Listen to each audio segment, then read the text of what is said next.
MSW Media.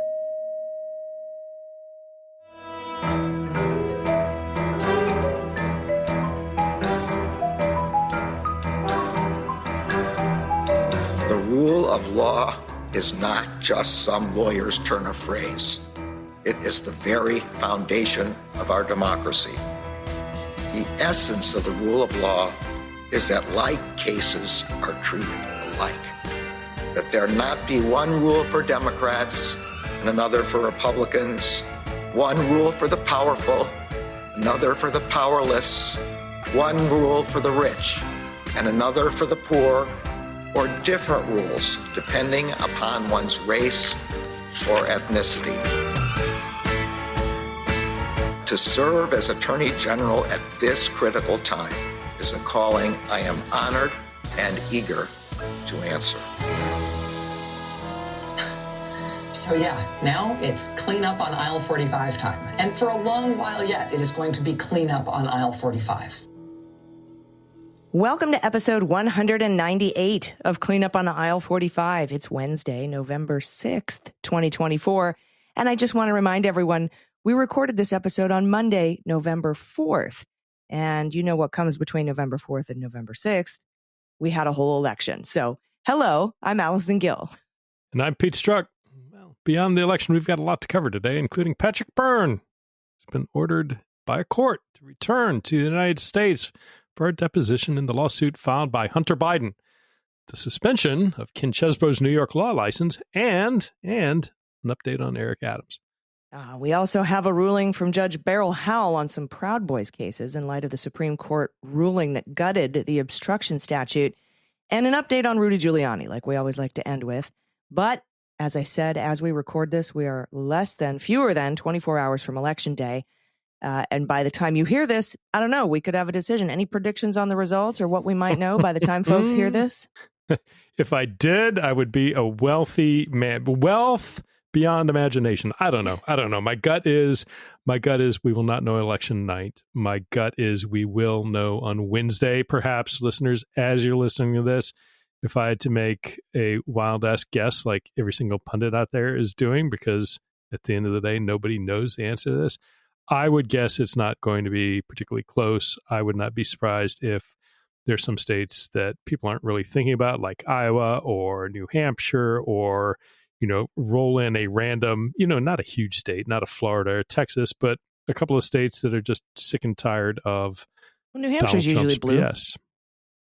Yeah, but don't they typically have a splitter? I'm thinking of Maine, that they split. No, you're thinking of Maine and Nebraska. Yeah. Yeah. So, I mean, Nebraska's got the one, Maine's got, half of it for sure. But that we should be so lucky, all of us listening, that by the time you hear this on Wednesday, it's clear who the winner is. Because I think if it is that clear that fast, it's Harris in a landslide. There is not a scenario where it's, I don't think, Donald Trump overwhelmingly victorious, known, by midnight on Tuesday night. But no. I don't know. What do you think? Yeah, no, I agree. I think we might know North Carolina by Wednesday midday. And if, like we've been saying, if Donald Trump loses North Carolina, he loses this whole thing. So that could give us a hint. Iowa gets in pretty early. And if we're anywhere close in Iowa, that's going to be indicative of how the rest of the country is going to go, because, Trump won by 8 and 9 in 2016 and 2020 in Iowa. And he was 18 points ahead of Joe Biden a while ago. And then Harris closed that gap this summer, whittled it down to 4 points in Iowa. And then this recent Seltzer poll has her up by 3. So even if it's close, I think that could be indicative of something bigger going on. And we might not have an official call, but we might have some good vibes about it. So we'll see. The closing arguments are ridiculous. Trump's rallies are 50 to 70% full. He's only pulling in a couple thousand people in these last weeks, and they're all bored and they're all leaving early. It's sad. I mean, I'm not sad, but sad for him. And I think the walls of Mar-a-Lago will run red with ketchup tonight, as they say in Anchorman. Yeah. Well, I noticed that Nigel Farage has arrived into Philly to go join Trump's, I think, Reading, wherever he's doing his little rally tonight and follow him around. I have two questions for you. Nigel. One, Nigel, yes, the Brexit bitch who I'm convinced the role that Russia played in Brexit and specifically for UKIP. Didn't he have a lot to do with Cambridge Analytica too? There was a whole it's a discussion for another time. I want to focus on our American nightmare, not the British Brexit nightmare. But he can go F himself as far as I'm concerned, because he's a malign actor and a useful idiot in the best case. But I have two questions for you, Allison. One, the first one is it me, or has a lot of the media finally started calling Trump what he is rather than dancing around? We're not going to say that he lied. We're going to say that he repeated exaggerations, that there's suddenly the tone has started to be much more accurate. And then the second question is, there's been a lot made, at least in the media coming out of the Harris campaign, that she's not talking about Donald Trump anymore, that the last mention specifically of Trump by name, I think, was sometime yesterday, and that through the election, they're just focusing on a positive message of America's future and her. And do you think that's the right call, to not to give up on talking about him? As far as the first question goes, yeah, I have seen the media actually use some more appropriate language when referring to Donald Trump, though they didn't cover his microphone fellatio moment, which I thought they probably should have. Come on. And they didn't, they did talk a little bit about when, obviously when he talked about guns training on Cheney, and then, which Chris Mays is investigating over in Arizona. I don't think there'll be any criminal charges there, but I'm glad she's investigating it. And then, he said something about Mike Tyson should be put in the ring with Harris, and that would be fun to watch, and that the media could be shot at, and that'd be fine by him. They're not, they covered that a little bit, but not too much. And then with regard to the not mentioning Trump anymore, her message has changed in subtle ways, I've noticed. You remember a few weeks back, and, from the time she announced, or the time Biden endorsed her to a few weeks back, she kept referring to her campaign and herself and Walz as the underdogs, right? We're the underdogs. Don't get comfortable. But in this last week, like you said, she stopped mentioning Donald Trump. She's focusing, she talks about him, but not by name. But she's focusing more on the future. I think that is probably a good way to go to get last minute undecided voters up off the couch. I don't necessarily think it's a mistake. And she's also changed her language to be like, we're going to win. We will win this, as opposed to we're the underdogs. So I think she's got a lot of internal polling, and I suspect internal polling looks a lot like Ann Selzer polling. They just crank out the horse race shit for the public to consume. Pardon my swears on the public episode. But, we'll see. And again, by the time you're listening to this on Wednesday, you might have a little bit more of a clearer picture of what's going on, or what the vibes are like, what the feeling is like. I'm very optimistic. I'm with you. I think she flips some states. I've been talking about this since September, when that first, when she was only down by 4 points in Iowa and the Seltzer poll came out. And I was like, we should watch Iowa. We should watch Kansas, places like Indiana and Missouri. We should watch those. So I'm hoping for something big, and we'll see. We'll see. But we'll talk more about the election on the bonus episode. Right now, we have some new patrons to thank, including Henry Pretzer, Angie Cox, S. Thomas Sears, Keith LaChapelle, Marcia, and Sheila. Thank you so much for your support. We could not do this without you. All right, first up today, a federal judge has denied a request by embattled New York City Mayor Eric Adams. So Eric Adams wanted an evidentiary hearing and sanctions over what he calls government leaks in his case, right? All the news had all this. He had 6 stories that he mentioned that came out in the media about everybody getting these subpoenas. Well, the judge wasn't having it. They said, in support of his allegation that government attorneys disclosed matters occurring before the grand jury that returned his indictment, Mayor Adams presents 15 media reports written about the investigation into his alleged improprieties and his subsequent indictment. Broadly speaking, these articles offer commentary on 5 topics: the evolving focus of the federal investigation into Adams' alleged improprieties; 2, the substance of grand jury witness testimony; 3, non-testimonial evidence purportedly gathered for and presented to the grand jury, including through the execution of search warrants, the issuance of and identities of individuals allegedly served with subpoenas to produce documents or testify, and the timing of the unsealing of the indictment returned against Adams. As explained below, the court concludes Mayor Adams' allegations into items 1 through 3 do not establish that a matter occurring before the grand jury has been disclosed in violation of Rule 6E. And as to items 4 and 5, the court concludes that even assuming arguendo that a matter before the grand jury has been improperly disclosed, Mayor Adams has not made any showing that an attorney for the government or their agents made the alleged disclosures. In surveying the relevant case law, the court determines this case is analogous to cases in the circuit in which requests for a hearing were denied. And it is dissimilar in important ways from cases in other circuits where such relief has been granted. So accordingly, the motion for a hearing is denied. The judge continues, while Mayor Adams insists that, quote, there is no alternative source for the leaks, at 15, the identities of the recipients of the subpoenas and the timing of the unsealing of the indictment were pieces of information that were known by others beyond the government. For example, with respect to the subpoenas directed at City Hall and Mayor Adams' campaign, dozens of people were likely aware of the fact that those subpoenas had been served. The individuals subpoenaed to testify before the grand jury similarly knew of those subpoenas' existence. In sum, there is no article in the record that contains information that could have been disclosed only by the government, and the court cannot credit Mayor Adams' arguments to the contrary. Yeah. And finally, the judge addresses Eric Adams' argument that because one of the articles cites as a source a law enforcement officer, the court points out that the law enforcement officer could include Eric Adams himself or any number of his pals in the NYPD that got subpoenas. And besides, the government signed a sworn affidavit saying the leak did not come from them.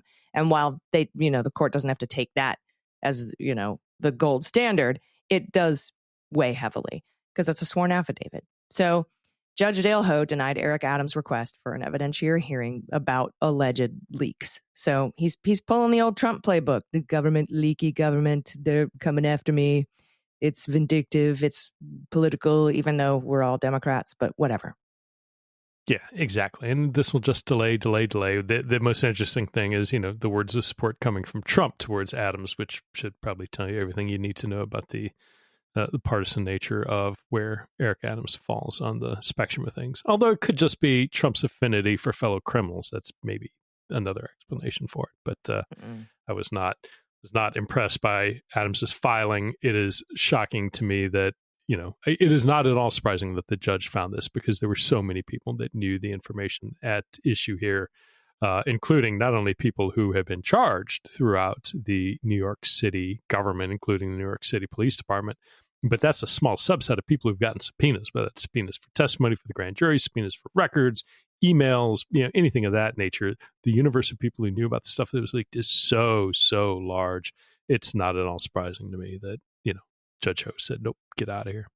Yeah, and 999 times out of 1,000, it's somebody who was subpoenaed that is leaking that to the press, or their lawyers. That's very common. They do this so they can get out ahead of, whatever's coming out, or maybe try to control the narrative, or just get the news that, smoke them out, right? Be like, yeah, we got a subpoena, but they're all uncited sources. And it also wouldn't surprise me if Eric Adams told the press and then came or some and said, surrogate, right? His attorney. And then said, now I'm going to file this thing alleging that the government leaked it. But yeah, the judge is like, there's no way you've come even close to proving that the government could be the only source of these leaks, of these, people discussing things with the press. So anyway, we will keep an eye on Eric Adams and his shenanigans going forward.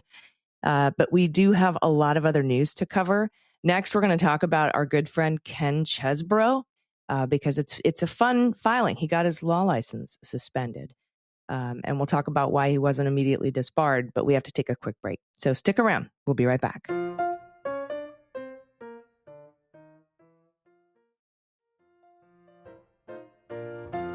Hey, welcome back. We have more new patrons to thank, including Catherine Baroth, mom of a non-binary neurodivergent Latin, so suck it, Trump. Kathleen O'Connor, Rose Flaherty, John Pereira, and Michelle Kraft. Thank all of you for joining the team, for making all this possible. Cannot do this without you. So we deeply appreciate your support. Now, this, as you indicated before the break, this is just fun. Ken Chesbrough, Badger pundit, has had his law license suspended in New York. The state of New York Supreme Court Appellate Division writes, respondent was admitted to the practice of law in the state in 2007, and he has also been admitted to practice in Massachusetts, California, Texas, Florida, and Illinois. In August 2023, respondent was criminally indicted along with former President Donald Trump, Rudolph Giuliani, and 16 other defendants in Fulton County, Georgia, for their alleged efforts to overturn the 2020 presidential election. Respondent's indictment arose in connection with his involvement, along with 18 of his co-defendants and others, in a scheme to submit false election results to Congress concerning the 2020 presidential election. While respondent was indicted on 7 counts in October 2023 in satisfaction of all counts, he pled guilty to count 15 of the indictment, specifically conspiracy to commit filing false documents. Count 15 of the indictment alleged that respondent, along with Trump, Giuliani, John Eastman, and others, unlawfully conspired in Georgia between December 6, 2020 and December 14, 2020, to knowingly file, enter, and record a document entitled Certificate of the Votes of the 2020 Electors from Georgia in a court of the U.S., while having reason to know that the document contained a materially false statement. Specifically, the certificate wrongfully stated that the signatories thereof were, quote, the duly elected and qualified electors for President and Vice President of the United States of America from the state of Georgia, unquote. Additionally, Count 15 alleged that defendants David Schaefer, Sean Micah Tresher Still, and Kathleen Alston Latham, but notably not respondent, acting as co-conspirators, had placed in the U.S. mail a document addressed to the Chief Judge of the U.S. District Court for the Northern District of Georgia, with such act being an overt act to affect the object of the conspiracy. All right, so it's important to note, he only pled guilty to conspiracy, okay? And that's going to come into play. They say, upon an attorney's conviction for a felony, that being either a felony offense committed in New York or a crime committed outside New York that would constitute a felony if committed in New York, the attorney ceases to be competent to practice law. Since the respondent explicitly pled guilty to count 15 for conspiracy, the threshold determination is whether the Georgia statutes at issue are essentially similar to any New York felony level crime.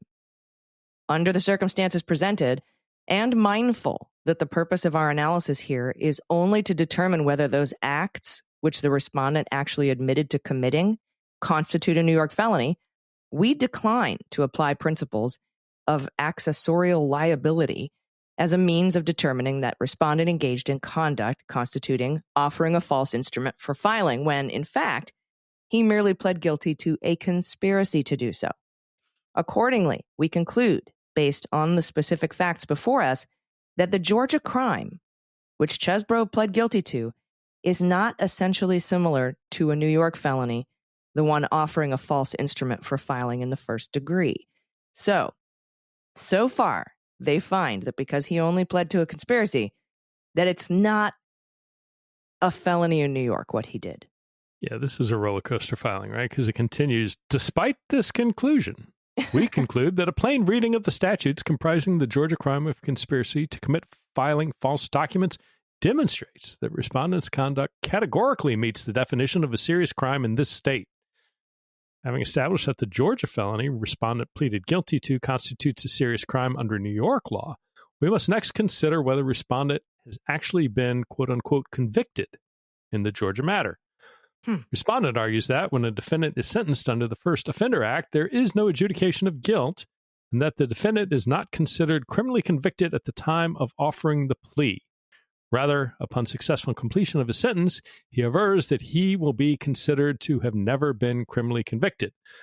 While this court, or other New York courts, have not determined, for attorney disciplinary purposes, whether a guilty plea pursuant to Georgia's First Offender Act constitutes a conviction in the state, this state has long recognized that nolo contendere pleas in a foreign jurisdiction qualify as convictions in this state. So they're saying basically we've never seen this before.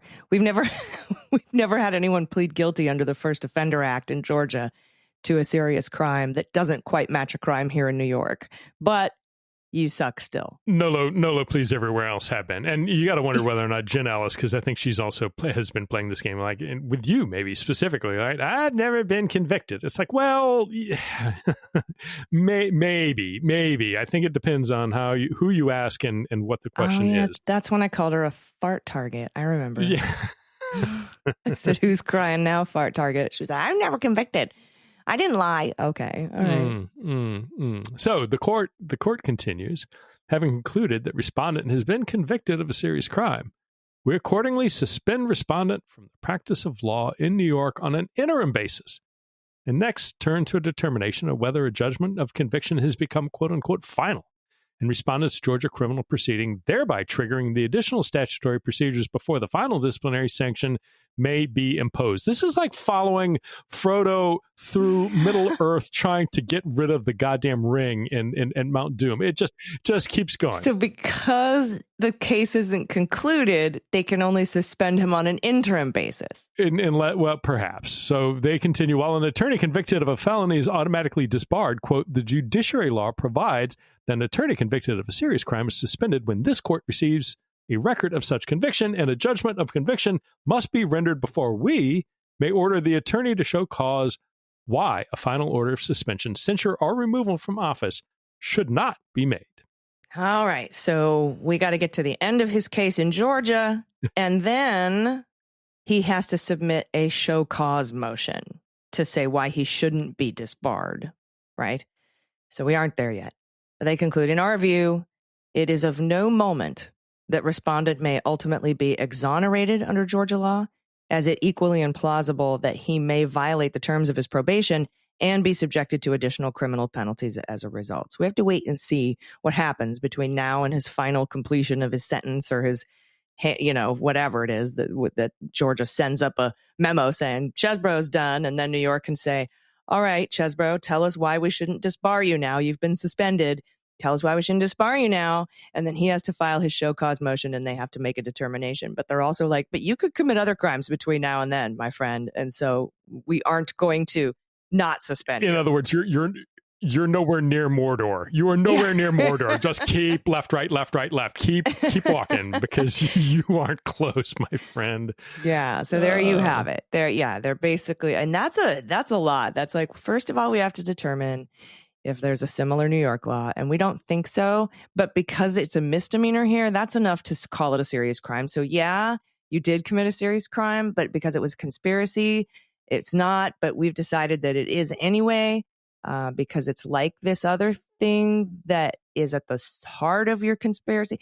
And they just suspended him on an interim basis pending the outcome of whatever happens down there. And because if he commits another crime, he'll definitely be disbarred after he files his show cause to not be, that would be an additional criminal penalty that could result in a different finding from this court. But there you have it, from the 3rd Division Appellate Court of the state of New York. He's suspended in New York. And I haven't heard anything about how many other states does he practice law in? Let's see. Massachusetts, California, Texas. Fuck Texas. They're not going to do. Excuse me. Forget about Texas. They're not going to do anything. Florida, probably not also, and Illinois. So we'll see. Mm-hmm. We'll see what happens in some of these other states. Yeah. And I can, and it's funny because this is all like, all these events, we're like on them now, right? These are like coming up on 4 years ago to the day. All these plannings and all the little key dates that are coming up all over again about the certificates of ascertainment on December 11th, and the meeting and voting of the electors on December 17th, and delivering the electoral votes to the president of the Senate or the archivist on December 25th, and the convening. All that's coming up. All that was relevant to Chesbro 4 years ago, almost to the day now. And I couldn't help but think this is from an article just today from Kyle Cheney and Liz Crampton. And they're noting that of the 93 Republicans designated as prospective presidential electors for Trump from the 7 battleground states, eight are facing felony charges for signing false electoral college certificates in 2020. Another 5 signed similar certificates in 2020, but were not charged. And at least 6 others played notable roles in challenging the results of the 2020 election. All told, at least 1 in 5 prospective Trump electors from battleground states this year had some connection to the scheme to overturn the 2020 election. They're all still around, and all the same things are coming up. And I swear to you, and we can talk about it after we're, next week or later on, we can start delving into all the shenanigans that are undoubtedly going to happen before we get to inauguration. It's all the same people doing all the same things all over again. And God damn it, I'm just tired of it. Yeah. And the problem is that states administer their elections. So while here in California, we could pass a law that says if you have previously convicted of election crimes, you may not serve as an elector, or, make some law to that effect. But these people don't live in states that'll pass laws like that. So, we have to either have some sort of put it into a National Voting Rights Act and see if the Supreme Court won't gut it, and allow it to happen. Or somehow, because we're not going to get it on, Section 3 of the 14th Amendment. We've already learned what the Supreme Court thinks of that. So it's really just kind of there's not much we can do about the fact that these indicted electors are serving again as electors. Now, some people who have pled guilty have agreed to never work with elections again, right, as part of their plea agreement. So that's maybe something that individual states or Justice Department could do if the Justice Department, the feds, ever file against the fraudulent electors. So far, they've just indicted Trump. My suspicion is that they've only indicted Trump in the fraudulent elector scheme because indicting everybody else would cause a situation like we have down in Fulton County where everybody files to consolidate their case and Trump's case gets pushed back even more. So who knows what kind of mop-up cases we'll have there. But if the feds do indict these fraudulent electors and get some plea agreements, they could certainly force them to not work in elections again. But, we would need states to pass these laws because states administer elections. I'm sure the Supreme Court, if we tried to make a federal ban on this happening, would say, sorry, states get to administer their own elections. With exceptions for Donald Trump, probably because that's who they are. But we'll see how it rolls. But it's just one of those lawful but awful things that we have to keep our eyes on, and makes me very glad that we have twice the size legal team with the Harris campaign than we did in 2020, and that Mark Elias is part of it. I just rest a little easier knowing that he's there. Yeah, 100%. And I thank God we have a podcast to talk about, more continuing criminal potential behavior, because I am as concerned about what happens post-election as I am, any sort of irregularities in the disinformation space or in voting day. I just think there are any number of things that, from Trump's little wink, wink, I've got a secret with Mike Johnson, even assuming that if the House flips and before they get sworn in at the beginning of January, what they might try to do, but just looking at all this stuff. And, yes, thank God for Mark Elias, and thank God for the teams of attorneys that are out there working to make sure that everybody's vote is counted. I just, it's just going to be a drawn out pain in the butt. That is one prediction I am more confident in that, I guess there's a scenario where every single state out of nowhere that you didn't expect, Georgia and North Carolina and all the blue wall go to Harris, and Iowa flips, and, New Hampshire flips, and you get all of Maine flips, and you just get an overwhelming number of electoral votes that people just say, forget it. This is too much to overcome, but, that we should be so lucky. If that happens, I will happily, say, yeah, I was absolutely wrong. I thought there'd be trouble, but it was too overwhelming you're fired, Donald Trump. That would be nice. That's the too big to rig thing. And, we are going to be talking about all of those, at least the standout cases, election cases, here on Cleanup on Aisle 45. Yes, we have the Jack podcast. Yes, we have the Daily Beans podcast, but we're going to break all of those down in detail here So this cleanup on aisle 45 will be your home for post-election litigation information. So I just wanted to put that out there so everybody knows. And if you know anybody who wants to follow post-election litigation information, obviously sign up for Democracy Docket. But we'll give our colorful opinions about it here too, and break it down in layman's terms, and with probably a little bit of appropriate profanity, so we can maintain our sanity. We'll follow those as best we can, and bring you all that information as it unfolds. So I just wanted to mention that. All right, we have more to get to, including a ruling from Judge Beryl Howell that has just released 2 Proud Boys out into the public right ahead of this election. But we have to take a break, so stick around. We'll be right back.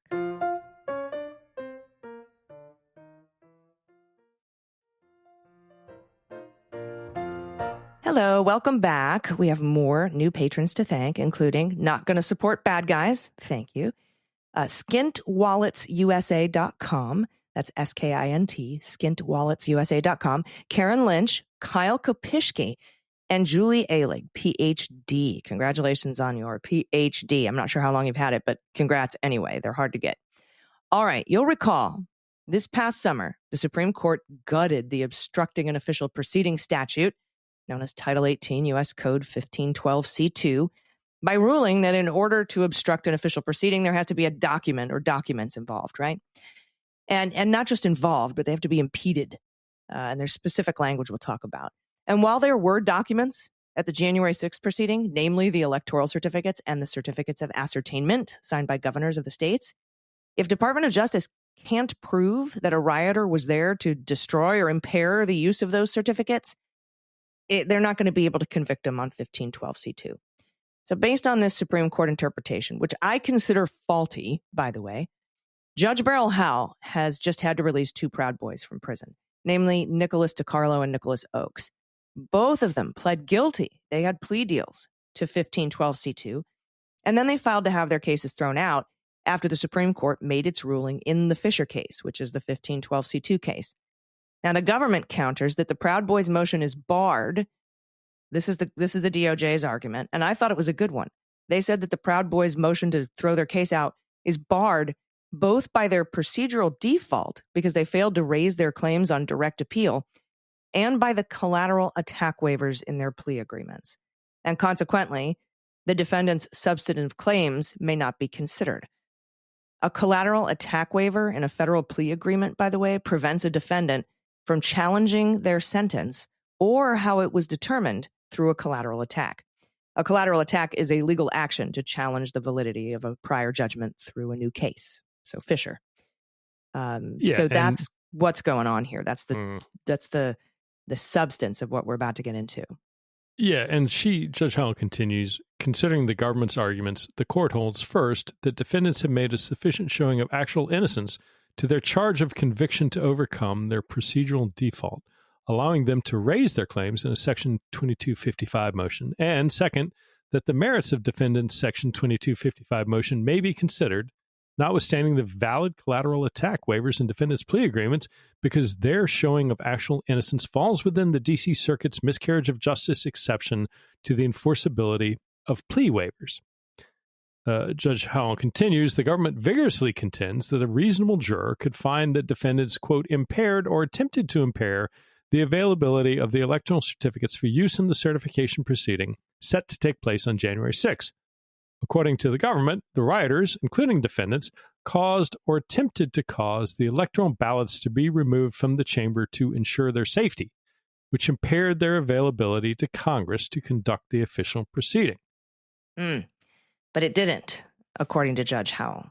The pertinent legal question applied to the defendant's offense conduct is whether engaging in conduct causing the halting of the proceeding and the concomitant removal of the ballots, remember when the ladies carried the ballots out, to a more secure location, whether or not that amounts to impairing their availability or the integrity of the ballots themselves. And on the factual record in this case, the answer is no. That's what Judge Howell says. She says no evidence suggests that the electoral ballot's integrity was affected by the events on January 6, 2021, and the government doesn't argue otherwise. For the defendants to have violated 1512c2 under the government's first theory, the removal of the documents from the congressional chamber must have diminished or worsened the availability of the documents, specifically for use in Congress's official proceeding to certify the Electoral College votes. Now, I know what you're thinking. You're thinking the fact that they had to be removed seems to diminish their availability. But she explains this. She says, at the time the Senate staff members removed the documents, the proceeding had already been suspended. The temporary removal of the documents, therefore, did not immediately impact their availability to be used in the certification proceeding, since that proceeding was not in progress, and both houses of Congress were recessed due to the security threat posed by the rioters to the vice president, members of Congress, and overwhelmed law enforcement personnel. There is no specific evidence indicating these defendants were looking for or would even recognize an electoral ballot, and thus appears somewhat speculative to say that they were there to diminish or impair these certificates. She says they wouldn't even know what they looked like. They might not even have known they were there. You would have to prove that in order to convict them under 1512c2. Right. And then she concludes, and finally, because the defendants have proven their innocence, the plea deal waivers they signed don't bar them from appealing the conviction because, as mentioned before, there's a miscarriage of justice exemption in the D.C. Circuit.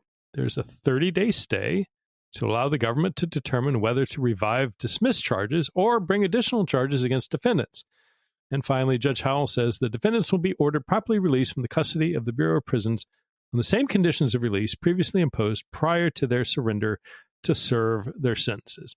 Now, like this strikes me as a whole lot of, like, what I don't understand is, like, on the one hand, they're released, but she's saying, okay, there's a 30-day stay for the government to determine whether to revive the dismissed charges, which is the first thing, saying, okay, they were facing a host of charges, right? They were like, it was more than just this 1512 count. And they chose to plead together for a variety of reasons, both for them and for the government, to plead guilty to that one count and have all those other charges excluded and removed. And so the point is, okay, so if the Supreme Court, I agree with you, wrongly decides that this is not applicable, well, then they still faced, had that been known prior to any of this being charged, it would not have been charged, right? It would not have been on the table for anybody to negotiate or agree to plead to, and you would have had all these other different charges, and presumably they would have said, okay, we want to plead, let's pick a different crime that you committed that you're willing to plead guilty to. So I'm not sure, based on this wording, whether they're staying in jail for that 30-day stay or whether they're immediately released, but they're released under the conditions that they had before, and the kind of vacating of this entire thing is stayed for 30 days. I think it's the latter. I think they're out, and I pray to God they don't engage in violence, that, you know, somebody in the judicial system, in my opinion, will have blood on their hands if they do. But I also very much hope the government sits there and says, okay, what else do these knuckleheads do? And let's, find a lesser crime. Right, bring back the rest of the charges. There were 15 of them. Bring them back. That's fine. Yeah, and then you can plead to something else, and we'll put you back in jail. That's likely what will happen here, but they get out, and they are on the same conditions that they were released prior to the plea agreement. So if they do commit any crimes, bam, right back into jail, into prison. But yeah, I'm with you. It's the vacating of the entire case that's on hold for 30 days while the government decides. They might ask for an extension here, because they're not only considering this for these two, but probably for now the rest of the people who have pled guilty to 1512c2. And they'll have to refile all those cases as well. And they might start doing that preemptively now that they've got this particular ruling from Judge Howell, unless they appeal this ruling up to the D.C. Circuit Court of Appeals. But Judge Howell is usually pretty solid in her rulings. And she is bound by the Supreme Court's shitty ruling in Fisher. She can't really go outside of it. And so that's where we are. Now, as far as does this have an impact on Donald Trump's charges related to 1512c2? No, it doesn't. And Judge Howell actually put a very specific footnote in this ruling, Pete, about this, saying, by the way, spoliation of evidence or impairment of evidence by the Proud Boys is very different from someone, say, trying to create false certificates. That would be an impairment of the evidence, and 1512c2 would apply because the Supreme Court specifically said it in their ruling. when they talked about this. So this, I don't think, would impact Trump's case at all, although Jack Smith does have a couple of arguments about why 1512C2 applies, and one of them is that the staffers had to remove the documents, impairing their availability. But now the circuit is bound by this, so we might see some revisions of Jack Smith and his filings and his indictments and his arguments. But he also argued, even if we go by, we say that it doesn't apply here because taking the certificates out of Congress doesn't impair their availability, even if we have clear direction from the Supreme Court and mentioned here again in Howell's decision that creating fraudulent certificates is a spoliation of evidence. It is tampering with evidence. It does impair the availability of these certificates. So he's not off the hook fully. It might narrow Jack Smith's road just a tiny bit, this decision, just a little bit, as far as him being able to argue on top of the fraudulent electors and the false certificates you put forward that definitely, impair the evidence. He won't be able to argue that, well, they were carried out because Donald Trump was trying to destroy those. But again, it might not, because Donald Trump knows what a certificate is and knows what it looks like, unlike perhaps some of these Proud Boys. And Jack Smith may be able to prove that as well through the mountains of evidence he recently released in his immunity briefing. So we'll see. But I think that the Trump case will still be totally fine. I hope so. We'll see. Again, yet another thing riding on this election. On the one hand, it's Trump being held accountable in our system of justice versus everything getting dismissed and him walking away. So Get out and vote. Or you already have at this point. I think everybody listening is probably too late. already. If you haven't, damn you, stop listening. Probably already voted. Though I do have a couple of friends who really like to vote in person on the day. So, I maybe. do too. I just didn't want this. I mean, for a number of reasons, I just went and voted early. But I understand that. There's something about the ceremony of it and I get that. Yeah. Well, we've got some really great information for you to close the show out about Overstock CEO Patrick Byrne and our good friend Rudy Giuliani, but we're going to take one last quick break. So everyone stick around. We'll be right back.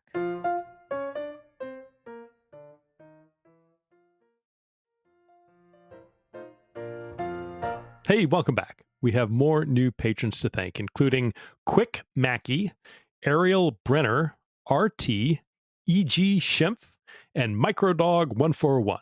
Thank you so much for your support of the show. Thank you for being part of the team. Do you think RT is Russia Today? Maybe. And if so, they finally saw the light. Maybe they're going to start paying, Allison, maybe they're going to start paying us what was the going rate? $100,000 a week. An episode? Yeah. $100,000 an episode. Yeah, we'll let you know. We'll have patron parties around the United States for the rest of the time. But I doubt it's that RT. I doubt it's that RT. It's probably not. And RT, if you're not the Russia Today, apologize. You're probably a upstanding, wonderful American citizen and or lover handsome of democracy, or beautiful, very good as the looking. case may be. Yes. Yeah. So anyway, thank you for your support.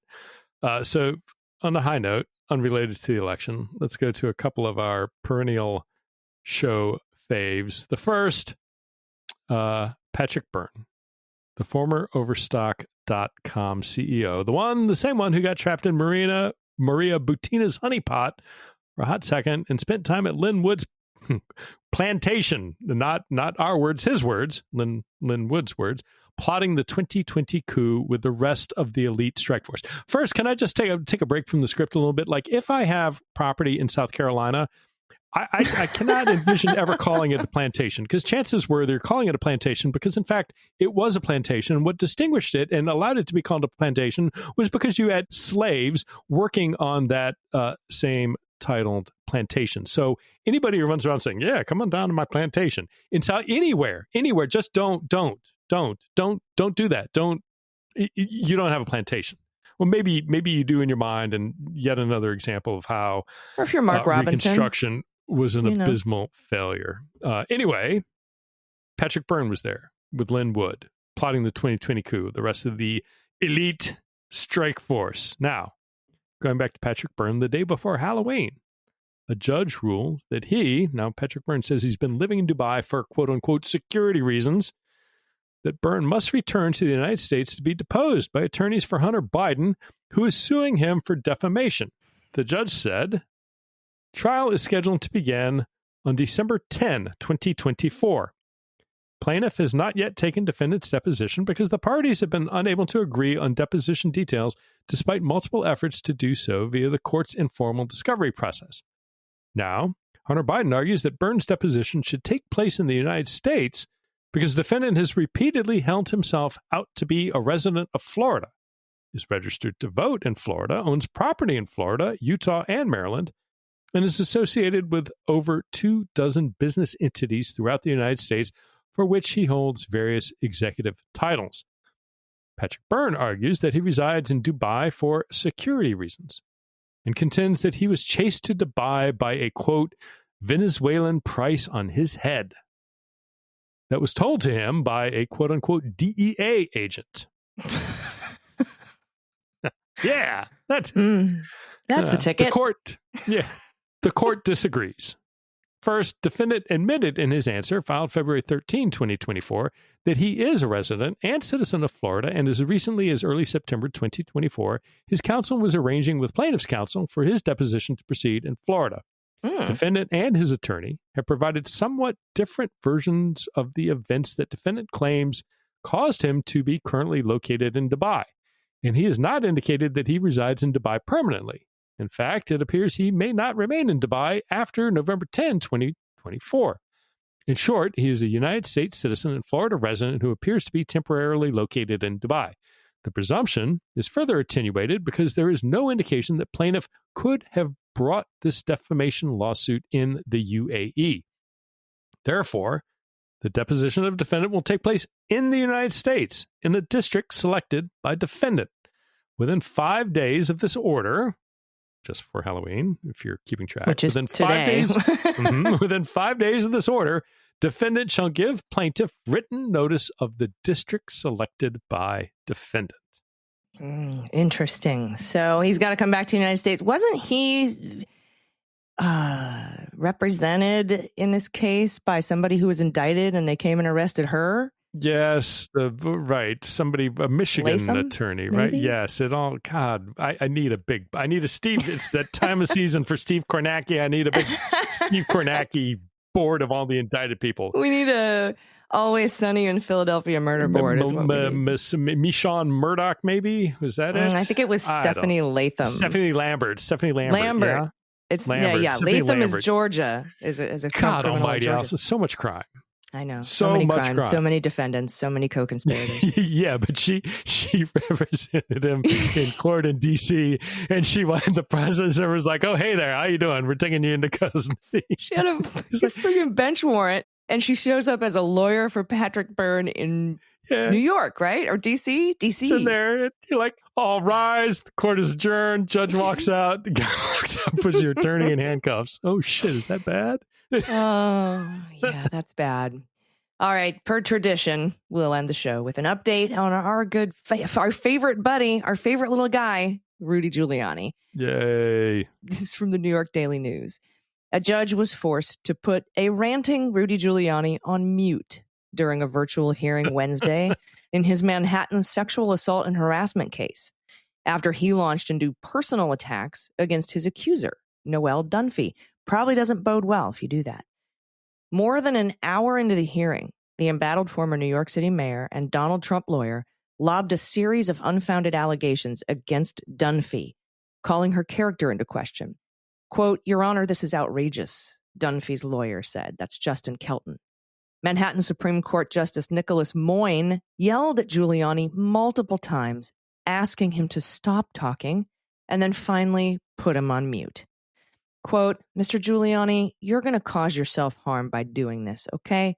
So I'm going to protect you from yourself at this time." That's what the judge said. Quote, "These are not legal arguments that you're making right now. These are personal attacks, and this is not the time for that, okay? I'm not going to allow it. I'm sorry. I tried to treat you with respect and with deference, but you have to follow my rules." Now, Giuliani, currently representing himself in the case, isn't he disbarred? Proceeded to shout at the camera after being muted for a while before he finally sat back in his chair. The only thing better would have been if he put like the little kitten face filter.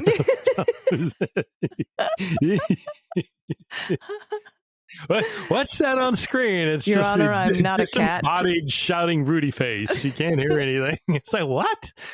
What's going on? Oh, my God.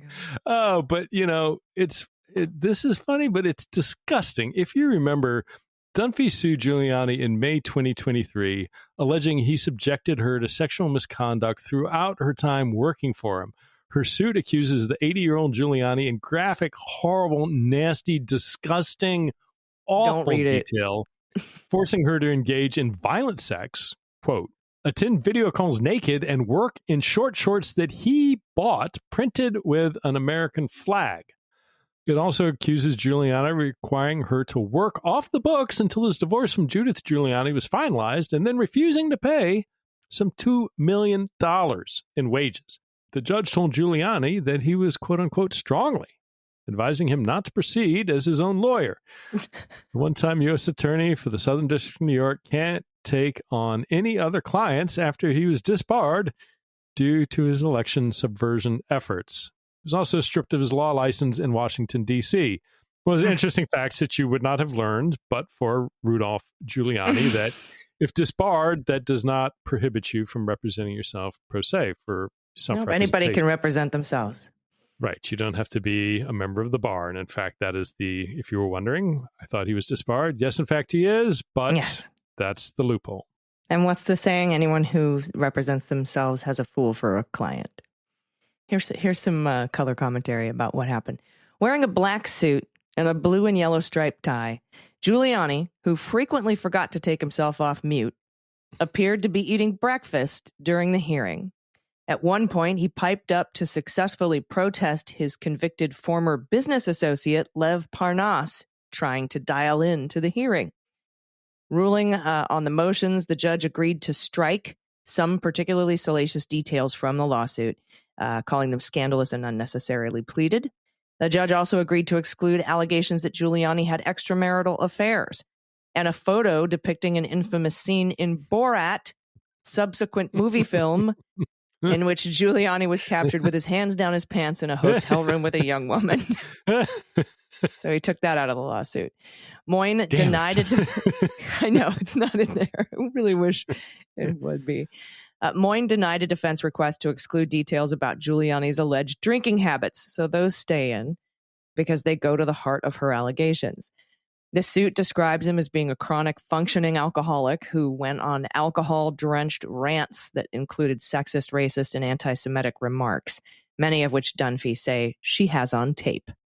Moyne also agreed to strike allegations of sexualized and demeaning comments Dunphy says he made about Hillary Clinton, former House Speaker Nancy Pelosi, and British Prime Minister Margaret Thatcher. So those sexualized, demeaning comments about those three women are not allowed in the suit. So that's unbelievable. I wish I had the video of him yelling at the camera on mute. On mute until he realized that nobody could hear him. I'm saving you from yourself right now. Fine, I'm going back to my hash browns. And then the judge being like, clearly I'm not taking your alcoholism off of the docket here. Wow. So I did not know that this thing, it's the Patrick Byrne lawsuit that starts December 10th. Yes. I don't think they've set a trial date for the Rudy Dunphy case. I think that's right. You know what else is coming up in the month of November? Sentencing for Donald Trump in the 34 felony counts. Indeed. Yes, indeed. It's our Thanksgiving blessing, hopefully. Mm-hmm. November 26th. So it's actually before Thanksgiving. So it'll be an extra thing to get the extended family to be thankful for around the table. Crazy MAGA uncle, and you can talk about whether or not it was a appropriate sentence. Yes. Yes, indeed. Yeah, you can talk about whether you're thankful for it or upset. All right, everybody, that's our show. Thank you so much. And it must be interesting to be listening to this after the election while we're sitting here having no idea what's going to happen tomorrow, the day before the election. But we will be back in your ears for the bonus episode this weekend for patrons. So if you're a patron, you can tune into that and hear our thoughts about where we're at, because we record on Thursday. And I think we'll know by then. Yeah. I do. I think so too. I think for sure. Well, I shouldn't say for sure. I think we will know. I think there will be plenty of shenanigans afoot. And I do not have a whole lot of faith and confidence on some of the scenarios where anything shows up in front of Mike Johnson and or the Supreme Court. But let's hope for an overwhelming turnout. I continue to hope and pray and believe that the women will save us. So we'll see. As you're listening to this, we'll know. So, and there's nothing Donald Trump, whether he likes it or not, the women will save us. All right, everybody. Thanks. I'll see you on the other side. Thanks so much for listening. We'll be back in your ears soon. My gosh, I'm somebody said nauseously optimistic, and I really like that turn of phrase. My wife said that. And so, wow, we'll see you then. Thanks again to all of our new patrons and our existing patrons. You make this possible, and we'll see you next time. I've been Allison Gill. And I'm Pete Struck. Cleanup on Aisle 45 is written, researched, and produced by Allison Gill, with editing by Molly Hockey. Our art and logo design are by Joelle Reeder and Moxie Design Studios, and our music is composed and performed by Adam Orr. Cleanup on Aisle 45 is a proud member of the MSW Media Network, a collection of creator-owned podcasts dedicated to news, politics, and justice. For more information, visit mswmedia.com.